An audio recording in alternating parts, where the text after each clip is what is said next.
Welcome, subscribers. We are talking to Kent Daniel Bentkowski from the controversypapers.net, and we are going to spend some time this segment talking about Kent's family connections to the Illuminati. This is going to be very interesting, and this kind of picks up with what we talked about in the first segment with the JFK assassination, as Kent mentioned, the meticulous planning that seems to be involved in many of the more occult and ritualistic type, not only murders perhaps, but also events and all kinds of happenings that are going on around our planet.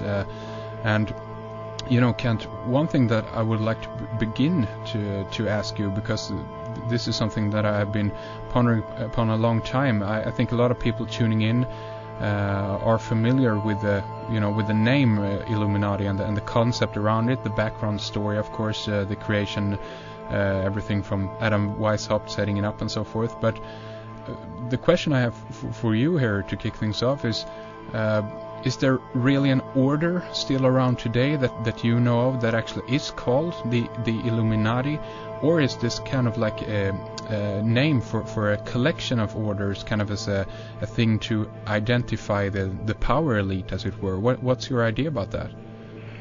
Yeah, my discovery was that this actually is not how they refer to themselves. They don't say, "Hi, I'm a member of the Illuminati." Yeah, exactly. In the case of my family members, they are members of the Order of Saturn.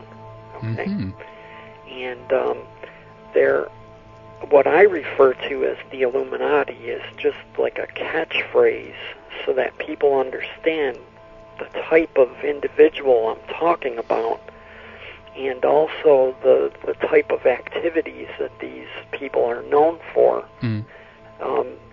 But in terms of there being an Illuminati group, they go by many other types of names, and these names are like suborders, I guess you could call them, which are a collection of these various and sundry OTO, Order of Saturni, so on and so forth. Yeah.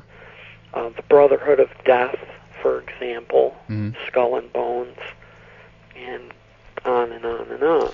And isn't Skull and Bones, I think, is referred to as a chapter even, from where we get, as far as I know, the number 322, isn't that right? Yes, that's correct.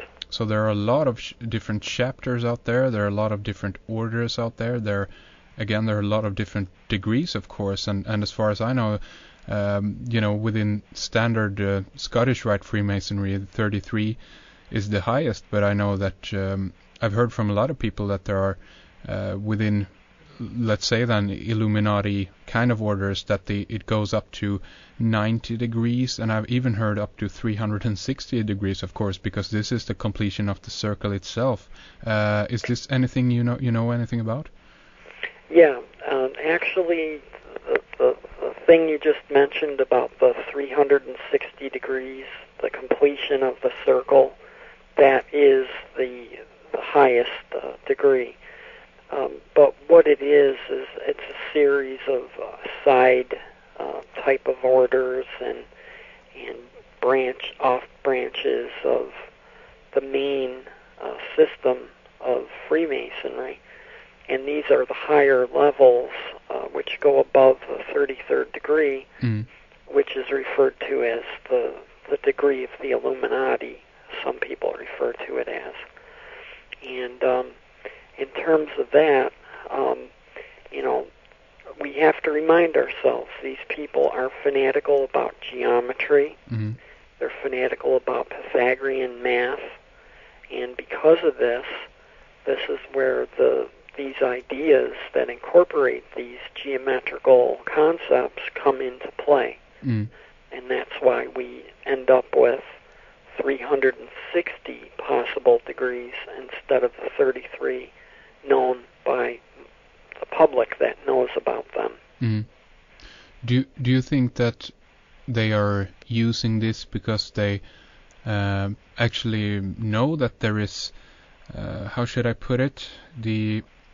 Could it be that that in a way the universe favors the art of geometry? Because if we actually would study and learn not only through philosophy but also through mathematics and new kinds of research that even goes into all of this with the holographic universe and so forth, that there actually is a kind of a geometry in nature. There is a mathematics and a reason to everything around us, so that these people potentially might have, through their knowledge, been able to tap into this to actually end up in a more favorable position of the universe. Is there a philosophy behind this, do you think, or is there another reason for this? Well, my personal belief on this is that this is the primary philosophy that they ascribe to. And, when we're talking about these concepts, we have to also think about sacred geometry, which is what you're talking about when you talk about the mathematical expressions found in nature or found in the universe or the quantum structure of the universe. Mm.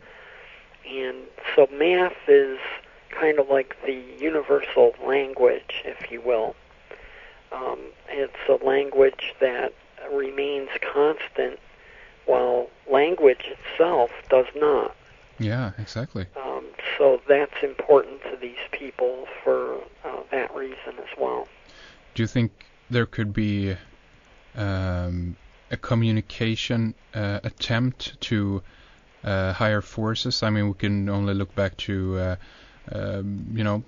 allegedly at least, people like John Dee and so forth, with their Palantir type technology, the skyring, crystal gazing and so forth, that there have been kind of a persistent theme throughout our history that there are people around that are more inclined towards occult practices and actually are trying to communicate with either if it's spirits or demons or just higher intelligences. But do you think that through these actions, these ritualistic actions involved with very precise timing, very precise placements, we talked about the latitudes and when we have the timing that you mentioned earlier in our previous segment, do you think that this could be a kind of a communication attempt in some way? Oh, yes, absolutely. Anyone performing magic, whether it's white magic for good or black magic for bad, you have to do the following things correctly. You have to get the sidereal time correct, which is the orientation of the planets in the sky. Mm. You also have to have the proper ritualistic tools and scripts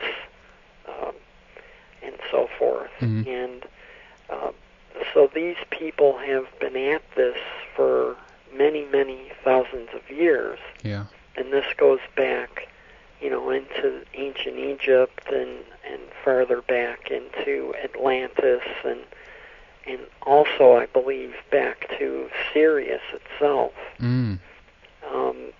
In fact, there's a wonderful series of books by the occult practitioner Alan Greenfield, who is also a ufologist, coincidentally. And he talks about many different ciphers that have been employed to hide this information. And he also talks about many different communications with beings such as Crowley's Aiwass and Lam. Yeah. Who, Lam, for instance, Lam, is a very interesting approximation of what today is known as a gray alien. Yeah. And Aiwass supposedly had the same appearance. So I find that to be as well.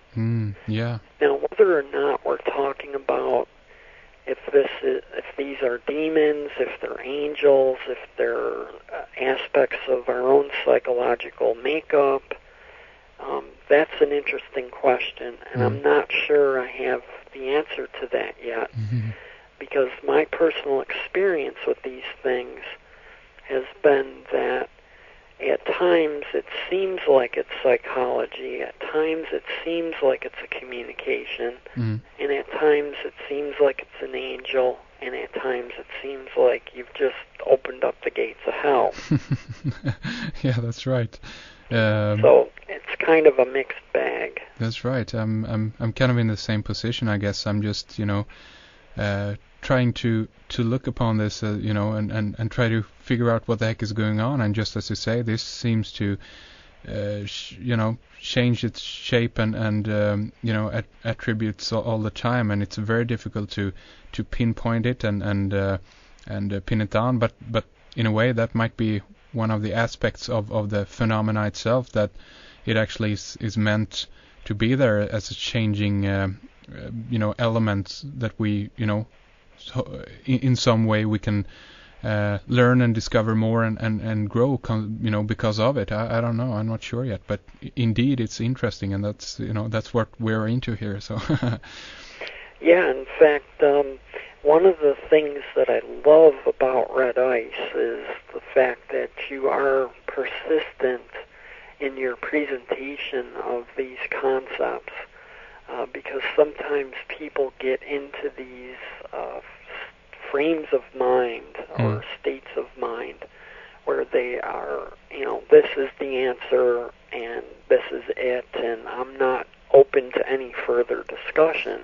Yeah. And I think when we're talking about these types of things, the most important thing you need to do is keep an open mind, because it always does appear that when you think you have something nailed down, that's when you're just starting your journey. Yes, thank you so much for recognizing that and mentioning that. I totally agree. And that's where we are at this point. Thank you so much. So, to dive into, let's say the connection that your family has to the Illuminati, and then we can talk more about the planning aspects that we mentioned before. But what is your connection to the Illuminati, and how close are you to it, so to speak? Well, in terms of that, I am from the other side of the tracks, sir. Okay, I am just a middle-class person. I am not a wealthy individual. I'm not sitting in a mansion or anything like that, and I don't want to give that impression either. My family has two different sides to it. One side is extremely wealthy. The other side is a typical middle-class, working, blue-collar family. In 1961, on Thanksgiving Day itself, I was born, and with my birth, I was diagnosed with this bleeding disorder called hemophilia. This is where the blood does not clot correctly. And the reason I'm mentioning this is because the first expression of hemophilia on